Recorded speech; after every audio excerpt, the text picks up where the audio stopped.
सभी मेहमान मेरे साथ बने हुए हैं। हम आपको बता रहे थे कि किस तरह ग्रेफ 4 को ताक पर रखकर, यानी कुल मिलाकर इसमें देखिए ग्रेफ 4 ग्रेफ 3 की बात नहीं है। कई बार नियमों को ताक पर रखा जाता है, फाइन भी होता है, लेकिन ये बातें अनदेखी अनसुनी रह जाती हैं। लोग अपना काम करते रहते हैं, इसी तरह इमारतें तानते रहते हैं, लोगों को बेचते रहते हैं। कैसे फुसलाकर बेचते हैं ये भी आपको डिटेल से आगे बताएंगे। लेकिन संदीप जी, आप बात कर रहे थे कि किस तरीके से ये टोकन मनी, ये सांकेतिक फाइन भी जो है ये बताता है कि ये बिल्डर गलत काम कर रहा है।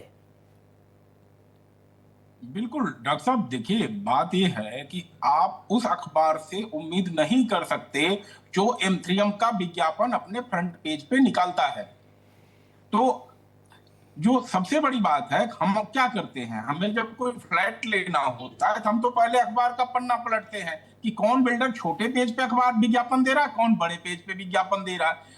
जैसे ही बड़े पेज पे 2-3 पेज का उसका विज्ञापन देखते हैं, तुरंत हमको लगने लगता है अरे भाई ये बिल्डर रिलायबल है और इसका फ्लैट जो है हम ले सकते हैं। लेकिन जब आपके पास आज की तारीख में सबसे बड़ा हथियार है आरटीआई, जन सूचना का अधिकार आपके पास है, क्या आप अथॉरिटी से एक एप्लीकेशन डाल करके 10 रुपए का पोस्टर लगा के पूछना भी नहीं मुनासिब समझते?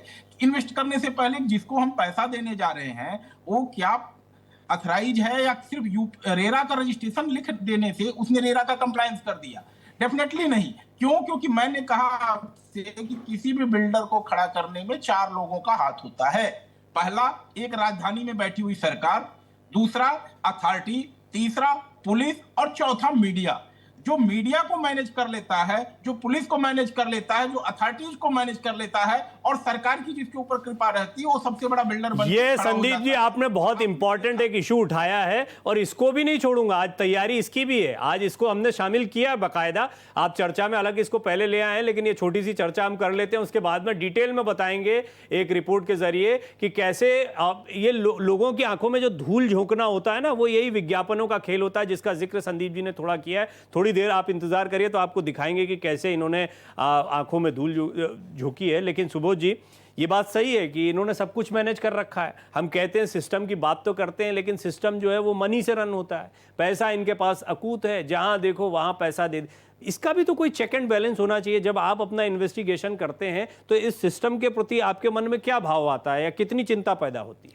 देखिए डॉक्टर साहब, इसमें असली कहानी क्या है ना, ब्यूरोक्रेसी में अगर ईमानदार लोग हों तो चीज़ें मैनेज नहीं हो पाएंगी। अगर सरकार के अंदर जो सीट पर बैठे हुए लोग हैं, अगर वो ईमानदार हों तो जनता के साथ में धोखाधड़ी नहीं हो पाएगी। अभी जो ईडी के मामले में जून 2023 में ये लोग अरेस्ट हुए थे, जेल गए थे, रूप बंसल, बसंत बंसल और उसके बाद ये पंकज बंसल, इन सब का जो बेसिकली क्या है इनका कि आपने नेता सेट किए, आपने ब्यूरोक्रेट सेट किए, एक जुडिशरी बची हुई थी वहाँ भी सेटिंग कर ली, वो जज साहब भी गए और ये लोग भी जेल में गए। अब ईडी की इन्वेस्टिगेशन के दौरान जो चीज़ें आई उसमें आया था कि जो पूर्व मुख्यमंत्री थे भूपेंद्र सिंह हुड्डा, उनके माध्यम से इन्होंने 7-8 गांव हैं जिनकी ज़मीन के सौदे कराने रोक लगवा दिया। उसमें सेक्शन लगती है, सेक्शन लगने के बाद में आप प्रॉपर्टी सेल नहीं कर सकते। अब कहानी क्या थी? कहानी ये थी कि वहाँ मार्केट रेट जो था वो था 3 करोड़ रुपये एकड़, और जो सर्किल रेट था जितने पैसे की हम रजिस्ट्री कराते हैं, वो जो रेट था वो था 70 लाख रुपए का। यानी कि आप जो ट्रांजैक्शन करेंगे, आपने 2 एकड़ ज़मीन किसी किसान ने अगर बेची है तो उसकी रजिस्ट्री जो होगी 1,40,00,000 रुपए की होगी, लेकिन उसको पैसा मिलेगा 6 करोड़ रुपए। तो वो ब्लैक मनी होगा, जिसको हम ब्लैक मनी बोलते हैं। तो इन्होंने क्या किया, वहाँ सैंक्शन लगवा दी तो किसान परेशान हो गया और वो अपनी ज़मीन नहीं बेच पाया। अब इन्होंने सेटिंग करके बैक डेट के स्टैम्प पेपर में जिस तरह के आरोप है, और सुप्रीम कोर्ट तक ये मामला पहुँचा हुआ है, अभी भी किसान वहाँ के लड़ाई लड़ रहे हैं लेकिन उन्हें न्याय नहीं मिल पा रहा। उनको बैक डेट में स्टैम्प पेपर पे उनके एग्रीमेंट कराए और 2-2.25 करोड़ रुपए में उनको बोला तुम्हारी ज़मीन बिक नहीं पाएगी। तो 1 करोड़ रुपए एकड़ अपना खाया और किसान ने सोचा यार ये सारी ज़मीन जाती रहेगी, अथॉरिटी एक्वायर कर लेगी, 70 लाख रुपए आपको मुआवजा मिलेगा, 2 करोड़ मिलने चलो इसमें से ही। तो वहाँ भी गड़बड़ घोटाला किया और सारा काम कर लिया। तो आप सोचिए, जब प्रदेश का मुख्यमंत्री शामिल हो, टाउन प्लानर होते थे, country and town planner TC Gupta, जिनके बारे में मशहूर था कि उनके यहाँ बिना पैसे कोई काम ही नहीं होता। अभी ये सरकार है, मनोहर लाल खट्टर जो मुख्यमंत्री थे, उन्होंने उनको एक आयोग का चेयरमैन बना दिया, जबकि CBI ने लिख के दिया हुआ साहब ये इन्वॉल्व है घोटाले के अंदर और इनका हमने चार्जशीट में नाम लिखा हुआ है।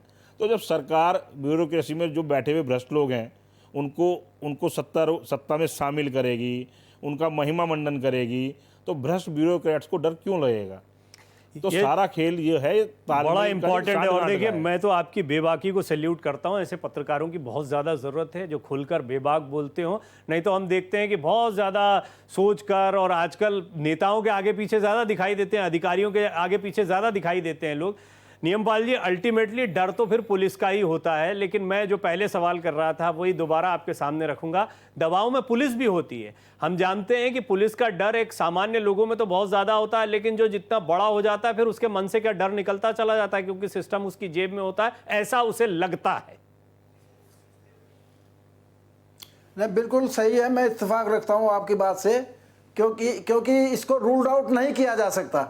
उस चैनल में जो भी आ रहे हैं वहाँ कहीं ना कहीं तो मैनेज किया है, तो साफ जाहिर है। अकेला आदमी जो है इस तरह से इंडिपेंडेंट, इस तरह से बेईमानी नहीं कर सकता पब्लिक के साथ, तो ये इससे रूल्ड आउट नहीं किया जा सकता। लेकिन ये है कि सारे ऐसे होते भी नहीं है। अभी किसी भाई साहब ने, शायद सुबोध नाम है उनका, कि भाई ईमानदार अगर अफसर हैं तो उसमें बड़ी दिक्कत आती है पास कराने में अपने प्रोजेक्ट को। तो अच्छा, दूसरी बात यह है कि बिल्डिंग जो भी बनाएंगे, चाहे वो मॉल हो या सोसाइटी हो, उसमें सब स्टैंडर्ड मटेरियल लगाते हैं ये लोग। वहाँ भी इनका हेरा फेरी चलती है। उसकी कोई गारंटी नहीं कि कितने साल तक ये चलेगा, कितनी गिरना। ऐसे प्रोजेक्ट जहाँ मैं रहता हूँ, राजनगर एक्सटेंशन में, वहाँ ऐसे प्रोजेक्ट हैं जो बंद पड़े हुए हैं, अभी भी लोगों ने पैसा फंसा रखा है उसमें। तो ये तो कहने की बात है कि ज़रूर इसमें सिस्टम जुड़ा हुआ है, चाहे वो नेता हो, ब्यूरोक्रेट हो, या और कोई चैनल हो, मीडिया हो, चलो। लेकिन आपने चूंकि ये कदम उठाया है, मैं आपकी प्रशंसा करता हूं। नहीं, आप अच्छे पॉइंट पर ले आए, आप अच्छे पॉइंट पर ले आए। संदीप जी जो बात कह रहे थे और आपने जो बात कही, घूम फिर के बात आती है कि आंखों में धूल झोंकने के लिए मीडिया का इस्तेमाल होता है। बात ठीक है, एडवर्टीजमेंट का इस्तेमाल होता है, और ये एडवर्टीजमेंट जो है ये सचमुच में धोखे में डालते हैं। कई बड़े चेहरों पर भी सवाल खड़े हुए हैं जब वो कई प्रोडक्ट का विज्ञापन करते हैं, और कई ऐसे बिल्डर्स जो बड़े बड़े विज्ञापन देते हैं, लोगों को रिझाते हैं, तो वो जिन माध्यम से अपने विज्ञापन दे रहे हैं वहां कितनी जिम्मेदारी बनती है, ये भी सोचने और विचारने का विषय है। एम3एम बिल्डर का फरेब जानकर हर कोई हैरान रह जाता है। ये रियल एस्टेट डेवलपर सड़कों को ऐसे प्रोजेक्ट्स के विज्ञापनों से पाट देता है जिनको बनाने की इजाजत इसे मिली ही नहीं होती है। आम नागरिक इन बड़े बड़े विज्ञापनों को देखकर एम3एम के जाल में फंस जाता है और अपनी जिंदगी भर की गाड़ी कमाई एम3एम को सौंप देते हैं। अब आप खुद ही सोचिए, जिन प्रोजेक्ट्स को बनाने के लिए सरकार की तरफ से ग्रीन सिग्नल मिला ही नहीं है, वो भविष्य में कब बनेंगे? फ्लैट की आस में लोगों का जीवन बीत जाता है, लेकिन इस माफिया बिल्डर की दादागिरी रुकती ही नहीं। M3M बिल्डर फ्लैट निर्माण की दुनिया में सरकार और सरकारी विभागों के खिलाफ जाकर अपना अलग ही साम्राज्य चला रहा है। खरीदारों को गुमराह कर पैसे लूटने के लिए M3M बिल्डर मनमाने प्रोजेक्ट के विज्ञापन सड़कों पर लगा देता है। इसी वजह से अक्टूबर 2021 में Haryana real estate regulatory authority ने M3M पर 3 करोड़ रुपए का जुर्माना लगाया। ये कार्रवाई M3M द्वारा 2 परियोजनाओं का बिना आवश्यक पंजीकरण के विज्ञापन और विपणन करने के कारण की गई थी। बता दें, रेरा ने गुरुग्राम के सेक्टर 89 में सिटी ऑफ ड्रीम्स प्रोजेक्ट को बढ़ावा देने के लिए M3M पर 2.59 करोड़ रुपए का भारी जुर्माना लगाया। वहीं सेक्टर 61 में स्मार्ट वर्ल्ड फ्लोर्स प्रोजेक्ट के प्रचार के लिए 50 लाख रुपए का अतिरिक्त दंड लगाया गया। Haryana real estate regulatory authority ने M3M की धोखाधड़ी पर स्वतः संज्ञान लिया और इस माफिया बिल्डर पर भारी जुर्माना ठोककर सख्त चेतावनी दी। प्राधिकरण ने स्पष्ट किया कि रियल एस्टेट विनियमन और विकास अधिनियम 2016 रेरा एक्ट 2016 के तहत किसी भी डेवलपर के लिए परियोजना का पंजीकरण कराए बिना विज्ञापन, विपणन या बिक्री गतिविधि करना अवैध है।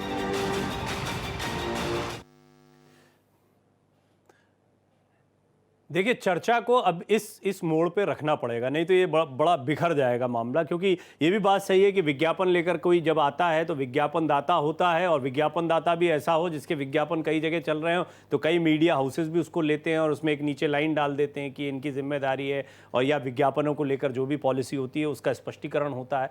लेकिन इसके बावजूद ये बड़ा गंभीर हो जाता है कि कुछ प्रोजेक्ट्स हैं जिनको अभी तक सरकार की तरफ से ही ग्रीन सिग्नल नहीं मिला है, उसके भी विज्ञापन और बड़े बड़े होर्डिंग पोस्टर लग गए। ये देखिए कि ये किस तरह का एक कॉन्फिडेंस दिखाया जाता है, जिस या कॉन्फिडेंस का दुरुपयोग किया जाता है कि हम तो करवा ही लेंगे, सिस्टम में हमारी इतनी पैठ बनी हुई है। ये बड़ा गंभीर मसला है, इसको थोड़ा विस्तार से समझते हैं, लेकिन उससे पहले एक छोटा सा ब्रेक लेना। और ब्रेक से पहले भी जैसा हम देखे बात कर रहे थे, लगातार बात इस पर आ रही है कि विज्ञापनों के जरिए आम लोगों की आंखों में धूल झोंकी जा रही है और M3M ने यही किया। एक ब्रेक के बाद इस पर बात करते हैं।